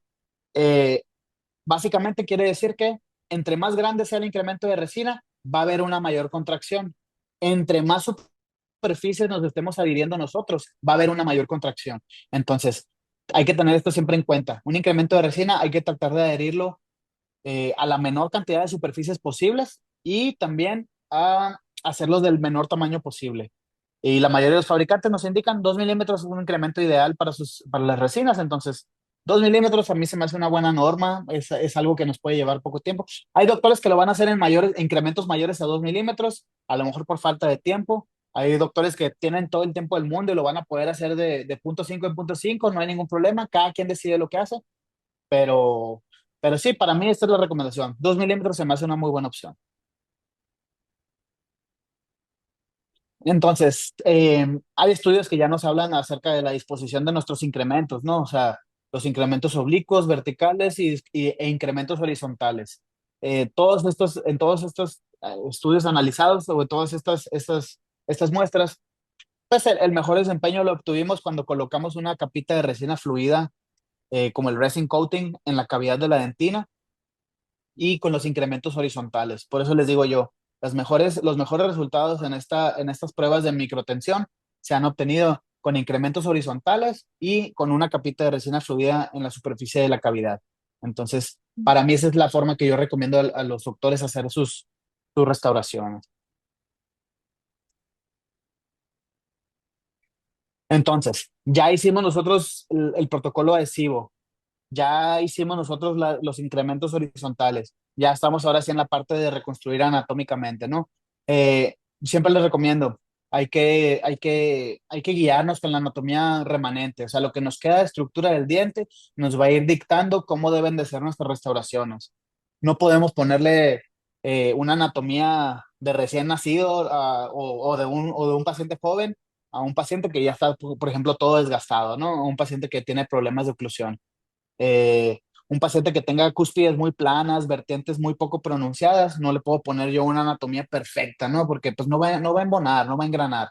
Hay que ser realistas, hay que fijarnos un poquito más en lo que trae el paciente de manera general y en base a eso, pues nosotros decidir qué tipo de anatomía le vamos a dar. Si me lo permite el paciente, si el paciente me lo permite, adelante, yo le puedo poner la mejor anatomía posible, porque pues obviamente una mejor anatomía nos va a permitir una mejor masticación, triturar de mejor manera los alimentos, pero pues no siempre es posible, ¿no? Entonces hay que adecuarnos a lo que tenemos. Hay que darle un buen terminado a los márgenes. Nuestras restauraciones siempre en las orillas, pues van a quedar zonas donde a lo mejor, si lo hicimos con una espátula, pues a lo mejor no van a quedar 100% lisitas, no van a quedar márgenes 100% lisos. Si lo hicimos con un pincel, probablemente a lo mejor sí nos queda un poquito mejor adaptado, pero siempre hay que darle un terminado a los márgenes. El terminado yo siempre les recomiendo unas fresas, ya sea fina o extra fina, grano rojo, grano amarillo, o las fresas específicamente para el terminado de los márgenes, que son fresas multilaminadas, ¿no? Para mí esas son perfectas, infalibles también en la consulta, y con eso le vamos a dar un buen terminado a los márgenes de la restauración. Retiramos nosotros el aislamiento absoluto y hay que verificar la oclusión del paciente. Hay que comprobar que el paciente no tenga puntos altos de contacto con nuestras restauraciones, que pueda ocluir de manera adecuada. Entonces, yo les recomiendo, si tienen la oportunidad de tener dos papeles articulares de dos grosores distintos, estaría excelente. Un papel un poquito grueso de 80 micras, para poder determinar de manera inicial la oclusión, y ya un papel un poquito más finito. Estamos hablando de un papel Artifol de 12 micras, o incluso puede haber de 8 micras. Eh, si no lo tienen, no pasa nada, no hay ningún problema, ya es como que el ajuste fino, ese ya nos va a marcar detallitos ya un poquito más finitos en la oclusión, pero si no lo tienen, con un papel de 80, 40 micras, se puede ejercer una odontología totalmente viable. Después de eso, si llegara a quedar algún puntito alto de contacto, pues hay que ajustarlo, ¿no? Hay que usar fresas específicas para el ajuste oclusal. Unas fresitas de diamante a lo mejor con forma de balón, con forma de flama, con forma de pera, algo que nos permita a nosotros hacer la adecuación de la oclusión. Eh, Antes se enseñaba, a mí no me lo enseñaron así, pero me ha tocado aquí en Hermosillo escuchar muchas escuelas que así lo enseñan. Por ejemplo, hacer ajuste oclusal con piedras de Arkansas, ¿no? La piedra de Arkansas es una piedra diseñada para modificar o cortar metales, no para cortar estructura del diente ni para cortar resina. Entonces, les digo, traten de visualizarlo a una escala microscópica. una piedra de Arkansas no va a desgastar o no va a cortar la resina. Lo que hace microscópicamente es que la va a ir rompiendo, genera una vibración y un calor excesivo en la superficie de la resina y la puede ir fracturando. A lo mejor son microfracturas, pero eso a largo plazo va comprometiendo nuestra restauración. Entonces, no usen fresas de Arkansas, piedras de Arkansas. Traten de usar fresitas de diamante para generar un correcto desgaste de la superficie de la resina. Y por último, hay que hacer un correcto pulido de la superficie. Correcto pulido me refiero a utilizar un sistema que vaya de mayor a menor, un sistema gradual. Esto no es nomás porque sí, pues. Esto es porque un sistema gradual nos va a permitir con la parte más gruesa o con las gomas más gruesas poder a lo mejor hacer un desgaste o un pulido de la superficie. No nada más generar brillo en la superficie, porque pulido y brillo son dos cosas totalmente diferentes. Podemos tener a veces superficies totalmente brillosas que pueden parecer diente natural, pero si nos vemos a escala microscópica, vamos a ver que esa superficie va a estar porosa, no va a estar pulida, no va a ser lisa completamente. Y eso en un largo plazo, pues va a generar acúmulo de biofilm, acúmulo de placa entobacteriana, que a largo plazo va a empezar a generar degradación de nuestra resina y la degradación de la resina, pues va a generar que esta resina en algún momento se tenga que volver a cambiar más rápidamente. Entonces, entre mejor pulida dejemos nuestra restauración, mejor tiempo de vida le estamos dando a nuestra restauración. Y también se recomienda pulirlas cada 6 meses, o sea, cuando volvamos con el dentista, que nos dé una pulidita. Claro, muy buen punto, doctora. Yo siempre les digo a mis pacientes, o sea, a lo mejor nos vemos en 6 meses, nos vemos un año, lo que sea, el tiempo después nos vemos. Y si yo veo que esta resina a lo mejor se puede llegar a pigmentar un poquito, porque todas las resinas se van pigmentando, eso es inevitable. Todas las resinas con el paso del tiempo se van pigmentando un poquito. Y si yo veo que esa resina se pigmenta, pero no veo filtración, no veo fracturas de la resina, no veo sombras debajo de la resina o debajo del esmalte que me hagan pensar a mí en un proceso carioso secundario, o no veo radiográficamente nada sospechoso, yo no veo razón para intervenir esa resina de nuevo. No veo razón para volver a cambiar esa resina. Y ahí lo que hacemos es exactamente eso, darle un pulido a la superficie de la resina para poder, número uno, vamos a recobrar el color que tenía antes la resinita, vamos a devolverle un poquito su color. Y número dos, pues vamos a generar que esa superficie se vuelva a ver otra vez o se vuelva a sentir otra vez 100% lisa. Pero sí es muy importante darle mantenimiento a las resinas, ya sean carillas de resina, ya sean restauraciones oclusales, cualquier tipo de resina, hay que estarle dando su mantenimiento. Y ahora sí, ya lo último, ya nuestro paso final, lo bonito, ¿no? El brillo. Ahora sí hay que darle brillo. Esto lo podemos generar con puntas de felpa, podemos hacerlo con cepillitos de pelo de cabra, podemos hacerlo con cepillitos de carburo de silicio y obviamente ayudados de una muy buena pasta diamantada, ¿no? De diferentes grosores, el grosor es que usted elija, pero siempre hay que usar pasta diamantada. La pasta diamantada es lo que nos va a ayudar a darle ese pulido finito a la superficie y poder generar un brillo. Ahora, no queremos dejar un brillo excesivo, ¿no? Porque el diente no es excesivamente brilloso. Un brillito fino, nada más. Una pasadita tranquila con el cepillito de pelo de cabra o con la puntita felpada. Y con eso vamos a generar un buen brillo en la superficie. Les digo, no hay que confundir. Brillo y pulido son diferentes. Hay que pulir primero y después del pulido, ahora sí sacamos brillo. Y ahora sí, ya para terminar, quiero darles estas conclusiones. Conclusión número uno, la restauración no es el tratamiento, ¿ok? El tratamiento de la caries va un poquito, de la enfermedad de caries va un poquito más allá. No es nada más reparar los defectos o las cavidades que tenga el paciente, sino que controlar sus factores de riesgo, poderlo educar acerca de qué es lo que está haciendo mal o qué cosas puede él modificar para poder pues sí, generar un cambio en su boca, ¿no? En su salud general y su salud oral. Debemos de tratar las causas de la enfermedad, no los efectos. Les digo, tratar lesiones cariosas, pues no es el tratamiento realmente de la enfermedad de caries, ¿no? El tratamiento de la enfermedad radica en modificar los hábitos del paciente, en generar buenos hábitos de higiene, modificar sus hábitos alimenticios, o sea, eso es 100% importante. El paciente va a tener que modificar sus hábitos alimenticios. Un paciente que lleva una buena alimentación, me toca verlo con pacientes a lo mejor que son fisicoculturistas o que son muy atléticos, que generalmente se alimentan muy bien, no van a tener este tipo de problemas. Entonces, hay que llevar una buena alimentación.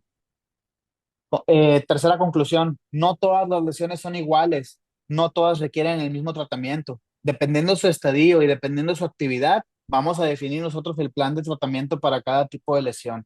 No podemos generalizar, o sea, no podemos decir todas las lesiones necesitan una resina, como se pensaba antes. Código 1, 2, antes, vamos a cortar y ponerle una resina. Hoy en día se sabe que no, pues ya podemos hacer otras cosas, un sellador, podemos hacer una terapia remineralizante, podemos indicar pastas, enjuagues, chicles, etcétera. Eh, Cuatro, hay que estandarizar nuestros protocolos de diagnóstico, clasificación y tratamiento. Hay que llevar un orden. Así como les digo, esa guía que yo les pasé, la guía ICSMS, les pone ese orden, 1, 2, 3 y 4. A mí se me hace una manera muy ordenada, muy protocolizada de poder llevar nuestro tratamiento. Y les digo, no vamos a tener, no vamos a tener, a poder decir lo mismo para todos, pero sí vamos a tener la herramienta para poder decir, ok, con este paciente vi esto, voy a hacer esto. Con este paciente vi esto, voy a hacer esto. Este paciente se clasificó así, vamos a hacer esto.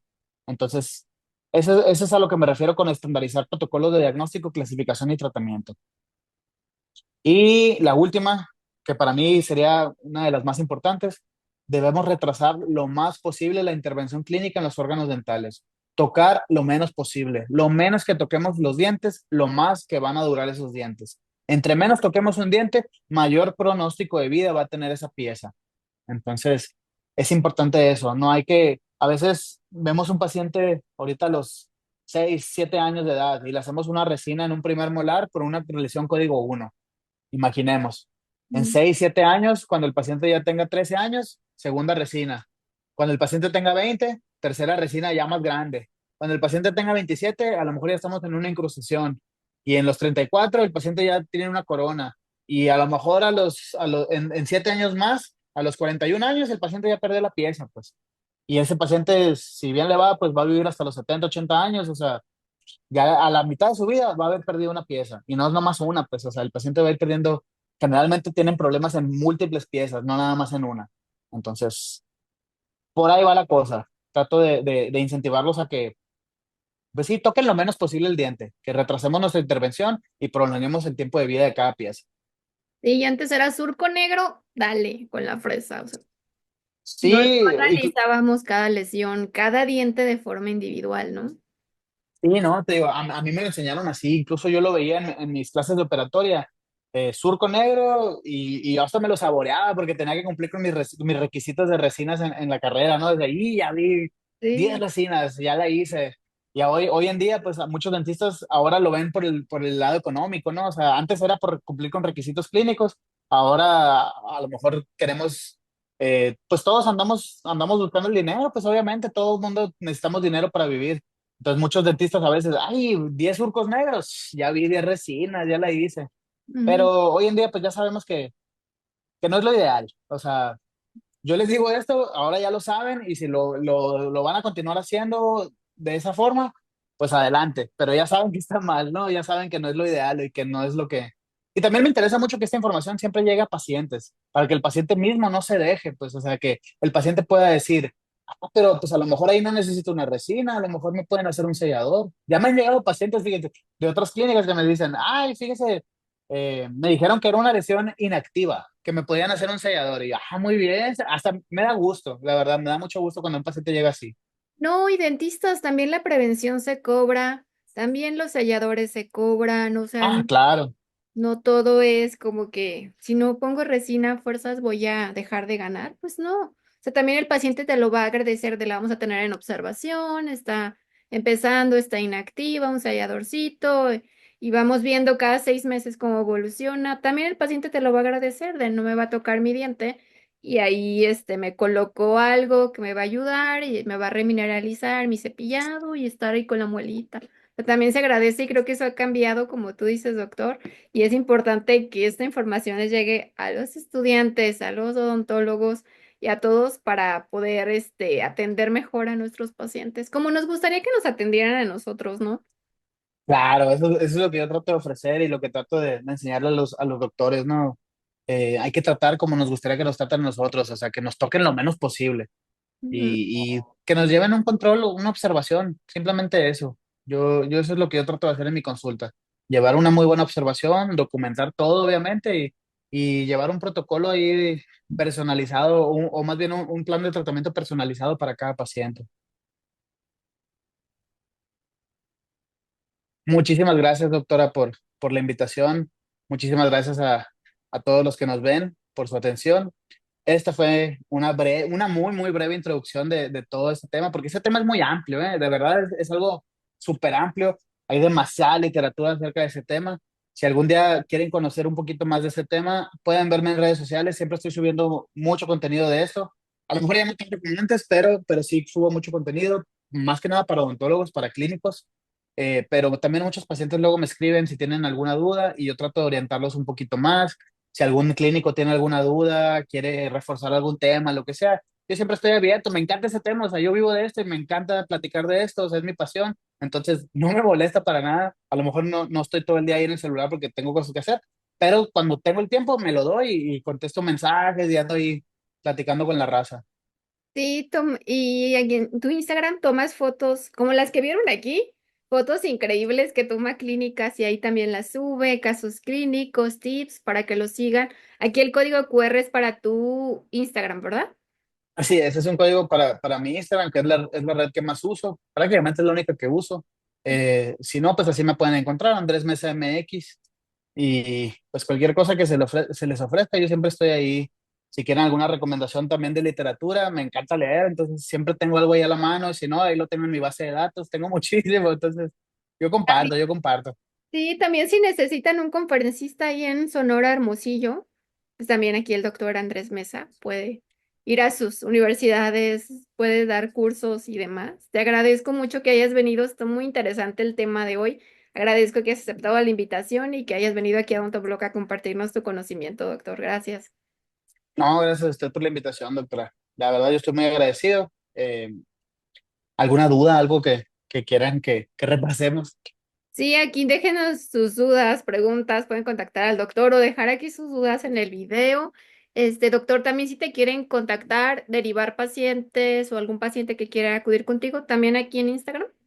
Sí, ustedes me pueden buscar por Instagram. De hecho, es una red por la cual me han buscado dos, tres pacientes o me contactan los doctores y refieren pacientes. Eh, Igual ahí yo les puedo pasar toda la información acerca de la clínica. La clínica se llama Smile Company, aquí en Hermosillo, así nos pueden buscar. Pero sí, cualquier cosita me pueden buscar ahí por Instagram y yo comparto información, contactos, agendas y ahí nos vamos programando, claro que sí. Ah, súper bien. Para los que están ahí en Hermosillo, alrededores, ahí el doctor Andrés Mesa los puede atender, dar pláticas, que también ya nos dijo que también va con los estudiantes a compartir y aquí también en internet me encantó que hayas venido con nosotros. Muchas gracias. Gracias a ti, doctora. Gracias, síganlo en redes sociales, sigan también a Odontoblog, dejen su like, dudas, preguntas, aquí vamos a estar al pendiente resolviéndolas y pues muchísimas gracias a todos los que nos estuvieron viendo y nos vemos en un próximo video. Adiós.